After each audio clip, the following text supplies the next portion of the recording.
Leta y'u Burundi yarafashe ingingo yuko abenegihugu botunganirizwa na cane cane ko ukuri ku mamanza acibwa usanga kuba kuri mu benegihugu nyene hasi ku mutumba, na cane cane ko usanga amasentare huzuyemwo imanza nyinshi cane bikagorana ukungene zicibwa, ugasanga kandi hari n'umwidogo ko atabutungane buhari.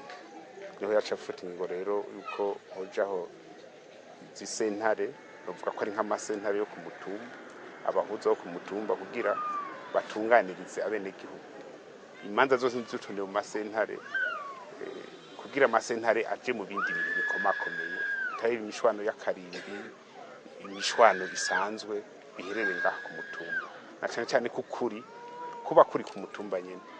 Uno musi rero igikorwa kibaye, igikorwa gikomeye cane ko abenegihugu bo nyene bitorera abo bazi ko arabizigirwa, ari abantu b'imvuga kuri, ari abantu babahuza vy'ukuri kugira batunganirize ibikorwa vya misi yose, kuko murazi ko ari abantu ba murunturuntu, ni vyiza ko haboneka abamira bikiri hafi.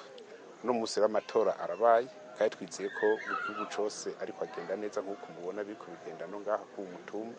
Twari twaje kubatera intege rero, twongera turaba ko biriko bigenda neza. Murabona ko batora mwituze atagwamo, kandi n'ivy'abenegihugu nyene murabona ko no kubitunganya n'abenegihugu nta bandi bantu bavuye hanze inyuma y'umutumba, n'abanyamutumba nyene. Uko biriko biraba ku mutumba wa Magamba niko no kuyindi mitumba biriko biraba, no mu makaritiye ya Bujumbura yose hamwe, imitumba n'amakaritiye 2911 ku maraporo dufise hose biriko bigenda neza.